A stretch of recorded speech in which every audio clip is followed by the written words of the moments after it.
Hey everyone, welcome back to season 2 of the Fault Line podcast. I'm here with my partner Kim Scribner, and we're excited to start the second round of podcast and conversations of the Fault Line and all of those topics where aspiration comes directly into contact with reality.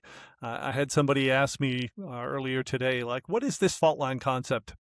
And in my best sort of surfer dude voice, I was able to say, it's like plate tectonics.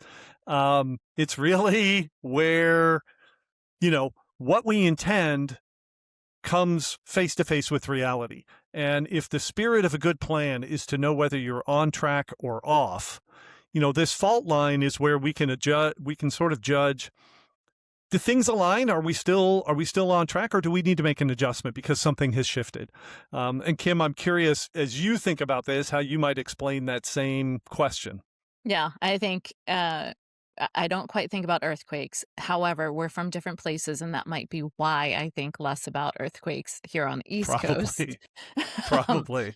However, the fault line to me represents the thing that we're sometimes trying to avoid, but also we need to pay attention to because we need to understand the gaps that are there, right? Fault line being a gap once it cracks open, so that we can make plans to cross over it, not fall too deep down it, learn from it, all of those things. And I love when we're having conversations with guests that can help us move from point A to point B on a topic. And that's kind of crossing the fault line. Yeah, and for me, inherent in both my sort of very much West Coast influenced sort of natural comfort with earthquakes and how you articulated it is this idea that, hey, as we put our game plan together, there should be some flexibility in there. There should be an ability to accommodate shifts, different scenarios playing out. Sometimes the shifts are so massive that we've got to build a new bridge. But, I think that's also where the fun comes as we explore different topics because, in season 1, we touched on data quality and leadership and change and a whole bunch of different things, but they all had this common element of aspiration versus execution and how we match those up as best possible. Yeah, we had a guest on in season one that talked about stable structures and Hmm. how buildings, right, when they're built in certain areas, right? So, not on the West Coast, but where I grew up in New York, buildings that are on top of a subway need to be able to deal with the vibrations from the subway, right? So that's an example of how we have to, inside organizations, build the structures that are flexible enough that they can deal with things that change. Yeah. And have enough ability to perceive what's going on outside the organization to act on it without it being super disruptive and crashing everything down. And that's, for me, part of the joy of season 2. We're, for anybody who's been listening, we're going to have some guests who they may have heard from before. We're going to have new guests, and they're going to be topics where you and I continue to dig in. And I'm already excited by a few of the conversations we're going to have, whether they're around transition or leadership or certain industries where we may cast our eye with a specific focus on things like how AI is playing out in this arena, or how different types of teams can come together and coalesce behind a specific objective and really align, which is going to provide insights for leaders across organizations and industries. I think something that is interesting to me for us to cover, and we might be introducing some fireside chats between Gary and I, some little snippets and thoughts for you all in this season, is some of the words that we use, especially coming out of the consulting space, but in business in general, and kind of uh, uh, dissecting those words and what they really mean in the business context. Oh, I love that. And as a tease, transformation is going to be one of those, Sure right? is. It's got to be because it is such an overused term, and not every change is transformative. I We would love to I all won't come go out the further other there. side of a transformation as a butterfly, but it just doesn't happen.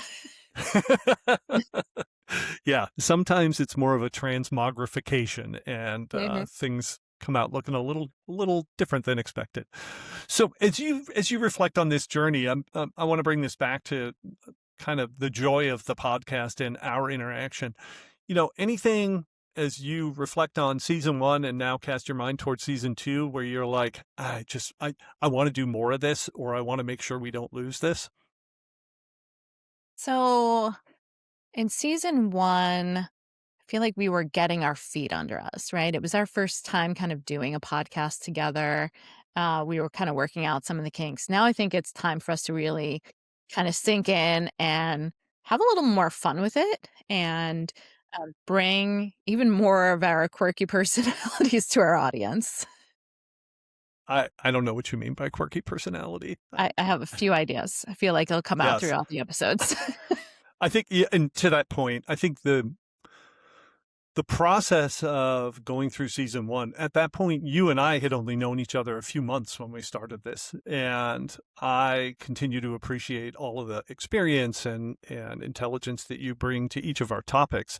But below that, I appreciate the friendship that we've built, in part because we keep picking these subjects and having deep conversation. And, for the people who do listen, we talk about this stuff outside the podcast as well, as preparation, as reflection. But the opportunity to have these focused moments is really a joy. And so I want to express my appreciation to you, Kim, for bringing all that level of smart and capability. Because every time we do one of these, I learn stuff, and for me, And I that think that's is true lifeblood. whether we have a guest on or not, right? Just the ability to talk about these things that we experience in the work that we do. Um, we're always learning something, even if we come into the episode with, no, this is my perspective on the thing. We both approach it from an openness that we're willing to change our mind or to think about it differently, and we hope that that's what we're bringing to our audience as well. Absolutely. I shared with another friend recently a mantra of mine, which is I try to act like I'm allergic to inertia and stay addicted to curiosity. And, you know, this this set of conversations feeds that. And when I was coming out of college, I had a professor who had a pretty profound influence on me in general. But at one point, he said to me, listen, remember that as much of your education has come from the hallway conversations and the late nights in the dorm with others as anything that you've done in an academic environment. And that's also part of the joy of this is we try very hard not to be super scripted, right? To be who we are as humans and to bring that curiosity and the openness to learn and to evolve our own thinking. I And if love there's I something love that, the yeah. hallway thinking because if you've been to a conference recently, right, you're probably learning, no offense to the speakers who are there to be speakers, but you're probably learning a lot more and having much richer and real Mhm. conversations in the hallway than you are watching somebody give a presentation, and you're right, that's what we hope to bring. Yeah, and similar to that model, a good speaker is a catalyst for further reflection. And if we do our jobs right here on the podcast, that's all we're doing is we're helping everybody out there who's listening think to themselves, how might this apply to me? How would I do this differently? What would I push back on? And there's no presumption that either of us is right. You know, and that is also the joy of this. Yeah, it's lived experience, right? We're bringing lived experience and that experience of our guests as well, to help folks think about how they can apply those experiences to make something they're doing better. Or honestly, like drop us a comment and tell us our idea was wild and why you think that something else is better. Yeah, or if you want to be affirming, you can always validate our perspective. We take that as well. Um, and I would encourage anybody who's listening who has a topic that maybe they've been discussing over lunch with colleagues and they want to get a different perspective on, that's also fair game. We don't come at this with 2 years worth of topics. So, we're open to ideas or things that are evolving. And, we get a lot of input around how is AI playing out in this space. We get a lot of input from the people we've worked with on leadership and change. But there are topics that may be more specific that would be just as valid. And I'd be stoked to get a couple of those ideas coming into us. I'm interested in talking more this season around the topic of learning from specifically from a learning and development perspective, and how that world has changed and how it affects organizations in their hiring processes and all sorts of things. Yeah, and I think along with that, there's going to be a fair amount of consideration of what disruption really is, versus the idea of evolving and learning new capabilities that can be applied.